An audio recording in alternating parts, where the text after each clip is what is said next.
Hello friends, welcome to our YouTube channel. आजको यस भिडियोमा हामी डिस्कस गर्छौं माइक्रोसॉफ्ट ऑफिस वर्डमा मैक्रोजको बारेमा। Okay, let's start.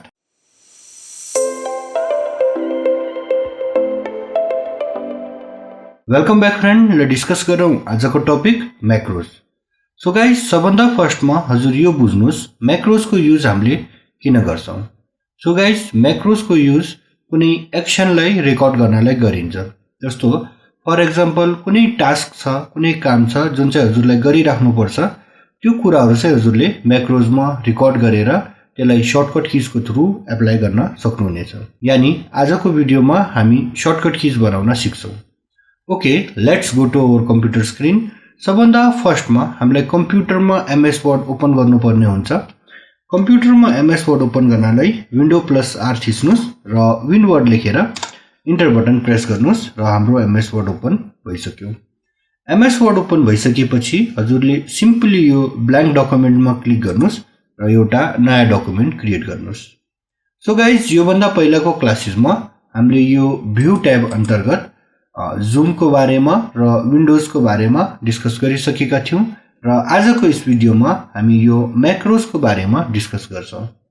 So guys, मैक्रोजको use मैले भनेको थिएँ हजुरलाई हामीले एक्सनलाई रेकर्ड गर्नलाई गर्छौं।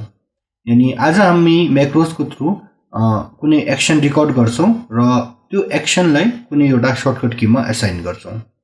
जस्तो फर एक्जाम्पल हामी एउटा डकुमेन्टमा काम गरिरहेका छौं र हामीलाई त्यसमा नेपाली टाइप पनि गर्नुपर्ने छ र इंग्लिश टाइप पनि गर्नुपर्ने छ। कुनै ठाउँमा नेपाली टाइप गर्नुपर्छ र कुनै ठाउँमा इंग्लिश टाइप गर्नुपर्छ। जस्तो फर एक्जाम्पल म यहाँ होममा जान्छु। ओके, अब जस्तो मैले यहाँ लेखे हैन। Okay, my name is Mukul. Okay, अब मैले यहाँ यो लेखिसके। अब यसलाई चाहिँ मैले नेपालीमा लेख्नु पर्यो। ओके, अब नेपालीमा लेख्नलाई सबभन्दा फर्स्टमा हामी यो होम ट्याबमा गएर यो फन्ट अन्तर्गत यसको फन्ट चाहिँ चेन्ज गर्नुपर्छ। जस्तो मैले यहाँ क्लिक गरे अनि यसलाई मैले प्रिटी फन्ट राखे हैन। ओके, अब प्रिटी फन्ट राखिसकेपछि यसको साइज 11 छ। म यो ड्रप डाउनमा क्लिक गरेर यसको साइजलाई 14 लेख्छु हैन। प्रिटीमा टाइप गर्दा हामीले फन्ट साइज चाहिँ 14 नै लिनुपर्छ है। ओके, मैले यसको फन्ट साइज 14 लिए। अब यहाँ लेख्न थाले। ओके, मेरो नाम मुकुल हो भनेर हैन। ओके, अब मैले इन्टर बटन प्रेस गरे। अब यो नेक्स्ट लाइनमा फेरि मलाई इंग्लिशमै लेख्नु पर्ने छ। ओके, त्यसको लागि फेरि म यहाँ फन्टमा जान्छु। फन्टलाई क्यालिब्री गर्छु। ओके, देन यसको फन्ट साइज चाहिँ 14 हुँदैन 11 हुन्छ। ओके, सो गाइज, एउटा कुरा ध्यान दिनुस्। अब मलाई चाहिँ बेला बेलामा यो फन्ट चेन्ज गरिराख्नु पर्छ र बेला बेलामा यो फन्ट साइज पनि चेन्ज गरिराख्नु पर्छ। ओके, यो फन्ट साइज र फन्ट चेन्ज गर्दा हाम्रो एक्स्ट्रा टाइम चाहिँ जान्छ अनि एक्स्ट्रा टाइम वेस्ट हुन्छ। त्यही भएर चाहिँ हामीले यो फन्ट चेन्ज गर्ने एक्सनलाई एउटा सर्टकट कीमा असाइन गर्छौं। ओके, त्यसको लागि सबभन्दा फर्स्टमा म यो भ्यूमा जान्छु। अब मैक्रोज रेकर्ड गर्नलाई चाहिँ म यो मैक्रोजमा जान्छु। ओके, मैक्रोजमा गइसकेपछि यहाँ दुईटा अप्सन आउँछ, भ्यू मैक्रो र रेकर्ड मैक्रो। ओके, म चाहिँ यो रेकर्ड मैक्रोमा जान्छु किनकि मलाई यो मैक्रोलाई रेकर्ड गर्नु छ हैन।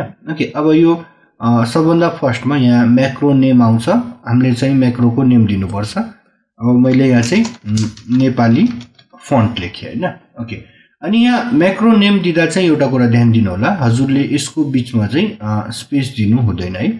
ओके, स्पेस दियो भने त्यो नाम लिँदैन है। ओके, अब यहाँ मैले मैक्रो नेम चाहिँ नेपाली फन्ट लिगे अनि म चाहिँ सिम्पली यो कीबोर्डमा क्लिक गरेर एउटा सर्टकट की असाइन गर्छु।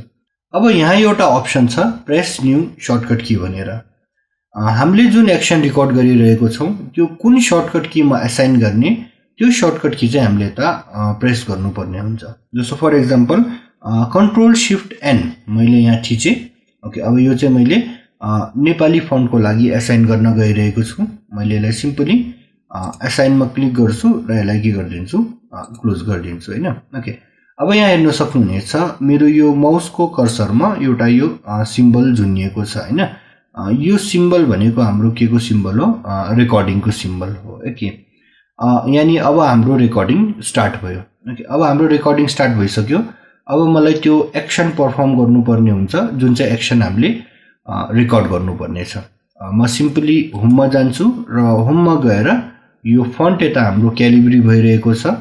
ओके, यसको यहाँ क्लिक गरेर म सिम्पली प्रिटी लेख्छु। ओके, यहाँ हेर्न सक्नुहुनेछ मेरो यो प्रिटी फन्ट भइसक्यो। ओके, अब यसको साइज 11 हुँदैन, यसको साइज चाहिँ 14 हुन्छ। म चाहिँ यो ड्रप डाउनमा क्लिक गरेर यसको साइजलाई 14 सिलेक्ट गर्छु। ओके, अब त्यसपछि म यो भ्यूमा जान्छु र भ्यूमा गइसकेपछि यो म्याक्रोसको ड्रप डाउनमा जान्छु र यो स्टप रेकर्डिङ गर्छु हैन। ओके, अब यो स्टप रेकर्डिङ गर्ने बित्तिकै हाम्रो यो रेकर्डिङ स्टप भयो र हाम्रो control plus shift plus N भन्ने सर्टकट की असाइन भइसक्यो र control plus shift plus N थिचेर अब हाम्रो नेपाली फन्टमा चेन्ज हुने भयो। ओके, अब चाहिँ हामी इङ्ग्लिस फन्टको लागि म्याक्रोस रेकर्ड गरौँ। ओके, त्यसको लागि म यो भ्यू ट्याबमा गएर यो म्याक्रोस भित्र गएर म्याक्रोसको ड्रप डाउनमा गएर रेकर्ड म्याक्रोमा जान्छु। ओके, सो गाइज एउटा कुरा चाहिँ ध्यान दिनु होला। अब म यो म्याक्रोसमा यो डाइरेक्टली क्लिक गर्छु भने यहाँ भ्यू म्याक्रोस हुन्छ है। मैले यो माथि यहाँ क्लिक गरेँ भने यो डाइरेक्टली यो के हुन्छ म्याक्रोस देखाउँछ हैन। ओके, मैले यसलाई क्लोज गरेँ, तर मलाई चाहिँ म्याक्रोस रेकर्ड गर्नु छ। हामी यहाँ माथि क्लिक गर्नु हुँदैन, हामीले चाहिँ यहाँ तल यो ड्रप डाउनमा क्लिक गर्नुपर्ने हुन्छ हैन। ओके, म यो म्याक्रोसको यो ड्रप डाउनमा गएँ। अब यहाँ गएर म यसलाई के गर्छु रेकर्ड म्याक्रो। ओके, रेकर्ड म्याक्रोमा गइसकेपछि यहाँ म्याक्रो नेम भनेर आयो। ओके, म्याक्रो नेम हामीले दिउँ। अब चाहिँ हामीले इङ्ग्लिस फन्टको लागि दिइरा हो इङ्ग्लिस फन्ट भनेर मैले लेखेँ। अनि त्यसपछि म यो किबोर्डमा क्लिक गर्छु र यहाँ हेर्नुहोस् त press new shortcut key. Okay, अब एउटा नयाँ सर्टकट की असाइन गरौँ, कन्ट्रोल शिफ्ट ई। ओके, अब यो सर्टकट की हजुरले आफ्नो इच्छाले दिन सक्नुहुनेछ है। जस्तो हजुरलाई दिन मन छ त्यही सर्टकट की हजुरले दिनु होला है। मैले चाहिँ यो कन्ट्रोल शिफ्ट ई दिएँ। ओके, अब मैले चाहिँ यता असाइन गरिदिन्छु हैन। मैले सिम्पली असाइनमा क्लिक गरेँ र यसलाई के गरिदिन्छु क्लोज गरिदिन्छु हैन। अब यहाँ हेर्न सक्नुहुनेछ मेरो यो माउसको कर्सरमा रेकर्डिङको साइन आयो, यानी अब हाम्रो के भयो त रेकर्डिङ स्टार्ट भयो। ओके, अब म होममा जान्छु।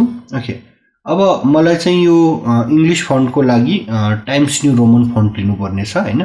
ओके, म चाहिँ यहाँ फन्टमा क्लिक गर्छु। मैले चाहिँ अब इङ्ग्लिस फन्टको लागि टाइम्स न्यू रोमन भन्ने एउटा फन्ट लिएँ। अनि यसको फन्ट साइज चाहिँ 14 छ, तर यसको फन्ट साइज हाम्रो कति हुन्छ 11 हुन्छ। मैले यसको फन्ट साइज चाहिँ के गरेँ 11 गरेँ। ओके, अब म रेकर्डिङलाई स्टप गर्छु। त्यसको लागि हामी भ्यूमा जाउँ। अनि भ्यूमा गइसकेपछि यो म्याक्रोसको ड्रप डाउनमा क्लिक गर्नुहोस् र सिम्पली यसलाई स्टप रेकर्डिङमा क्लिक गरिदिनुहोस्। यो हाम्रो के हुन्छ त रेकर्डिङ स्टप हुन्छ। ओके, अब यो सर्टकट की असाइन गरेको फाइदा चाहिँ के हुन्छ, जस्तो फर एक्जाम्पल यहाँ हेर्नुहोस् मैले यसलाई अलि मेटिदिन्छु हैन। ओके, यहाँ हाम्रो क्यालिब्री बडी छ हैन। ओके, अब हाम्रो इङ्ग्लिस फन्ट लिनु छ भने कन्ट्रोल शिफ्ट ई। यहाँ हेर्नुहोस् त हाम्रो यो टाइम्स न्यू रोमन आइसक्यो। ओके, अब मैले जस्तो यहाँ लेख्छु माई नेम इज मुकुल हैन। ओके, अब मलाई चाहिँ नेपालीमा यही कुरा लेख्नु पर्यो। ओके, अब नेपाली लेख्नलाई मलाई यहाँ प्रिटी फन्ट सिलेक्ट गर्नु परेन, अनि यहाँ यसको साइज 14 सेट गर्नु परेन। Just simply control shift N थिच्दै पुग्यो। ओके, अब यहाँ हेर्न सक्नुहुनेछ कन्ट्रोल शिफ्ट एन थिच्ने बित्तिकै यहाँ फन्ट हाम्रो प्रिटी भयो र यसको साइज कति भयो त 14। ओके, अब मैले यहाँ चाहिँ लेख्छु ओके मेरो नाम ओके मुकुल हो, ठिक छ। ओके, अब फेरि हामीलाई इङ्ग्लिसमा लेख्नु पर्यो। कन्ट्रोल शिफ्ट ई प्रेस गर्नुहोस्। यहाँ हेर्न सक्नुहुनेछ हाम्रो यो फन्ट चेन्ज भइसक्यो र फन्टको साइज पनि चेन्ज भइसक्यो हैन। ओके, मैले लेखेँ आई एम फ्रम काठमाडौँ हैन। ओके, यसरी चाहिँ हामीले यो एक्सनहरू रेकर्ड गर्न सक्छौँ र नयाँ सर्टकट की बनाउन सक्छौँ। सो गाइज मैले चाहिँ अहिले फन्ट चेन्ज गरेर सर्टकट की असाइन गरेँ, तर हजुरले कुनै अरू पर्पजको लागि पनि सर्टकट कीहरू असाइन गर्न सक्नुहुनेछ। जस्तो फर एक्जाम्पल यहाँ हेर्नुहोस् त यो फन्ट क्याटेगोरीमा हाम्रो यो स्ट्राइक थ्रु भन्ने छ। ओके, जस्तो मलाई अब यो स्ट्राइक थ्रु गरिराख्नुपर्छ, यानि कुनै पनि अक्षरलाई सिलेक्सन गरेर बिचबाट काटिराख्नु पर्छ हैन। ओके, अब यो कुराको लागि पनि म एउटा सर्टकट की असाइन गर्छु हैन। ओके, त्यसको लागि फेरि हजुर यो भ्यूमा जानुस्।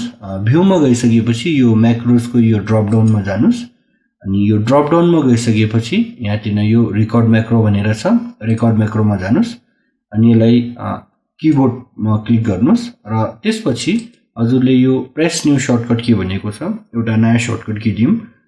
अल्ट शिफ्ट एस भनेर मैले एउटा सर्टकट की बनाएँ हैन। अल्ट शिफ्ट एस मैले हजुरलाई भनेको थिएँ यहाँ चाहिँ हजुरले कुनै पनि आफ्नो इच्छाले सर्टकट कीजहरु बनाउन सक्नुहुनेछ हैन। मैले चाहिँ अल्ट शिफ्ट एस बनाएँ हैन। ओके, अनि यसलाई म के गर्दिन्छु, असाइन गर्दिन्छु हैन। ओके, असाइन गर्दिन्छु र क्लोज गर्दिन्छु हैन। यहाँ हेर्न सक्नुहुनेछ माउसको कर्सरमा रेकर्डिङको सिम्बल आयो, यानी अब के भयो त हाम्रो रेकर्डिङ स्टार्ट भयो। ओके, अब म फेरि होममा जान्छु र होममा गइसकेपछि म एकचोटी यो स्ट्राइक थ्रुलाई क्लिक गर्छु हैन। ओके, अब मैले एकचोटी यसलाई क्लिक गरिसकेपछि मेरो एक्सन चाहिँ रेकर्ड भयो हैन। ओके, अब म भ्यूमा जान्छु, भ्यूमा गएर यो म्याक्रोजको यो ड्रप डाउनमा क्लिक गर्छु र यसलाई चाहिँ के गर्छु, स्टप रेकर्डिङ। यो के भयो त मेरो रेकर्डिङ स्टप भयो र सर्टकट की असाइन भयो। ओके, अब हामी होममा जाउँ। यहाँ हेर्न सक्नुहुनेछ स्ट्राइक थ्रु अन छ। ओके, यसलाई अफ गर्नु छ भने अल्ट शिफ्ट एस थिच्नुस् र यहाँ हेर्न सक्नुहुनेछ यो सर्टकट की के भइसक्यो, हाम्रो अफ भइसक्यो। जस्तो फर एक्जाम्पल मलाई यो कुराहरुलाई स्ट्राइक थ्रु गर्नु छ, मैले यो सेन्टेन्सले सिलेक्सन गरेँ। ओके, अल्ट शिफ्ट एस थिचे, यो हेर्न सक्नुहुनेछ यो बिचबाट के हो त काट्यो, यानी स्ट्राइक थ्रु लाग्यो हैन। ओके, अब यसलाई हटाउनु छ भने अल्ट शिफ्ट एस, यसरी हामीले यसलाई हटाउन पनि सक्छौं हैन। ओके, अब यो हजुरले रेकर्ड गरेको म्याक्रोजलाई हजुरले डिलिट पनि गर्न सक्नुहुनेछ। ओके, त्यसको लागि हजुर यो भ्यूमा जानुस्। ओके, भ्यूमा गइसकेपछि हजुरले यो म्याक्रोजको यो ड्रप डाउनमा क्लिक गरेर यहाँबाट भ्यू म्याक्रोज गर्दा पनि भयो। ओके, अदरवाइज हजुरले यो म्याक्रोजमा डाइरेक्टली क्लिक गर्दा पनि भयो। ओके, म चाहिँ यहाँ म्याक्रोजमा डाइरेक्टली क्लिक गर्दिन्छु र यहाँ मेरो म्याक्रोजको अप्सन आयो। ओके, यहाँ हेर्न सक्नुहुनेछ यहाँ हाम्रा तीनटा म्याक्रोज छन्।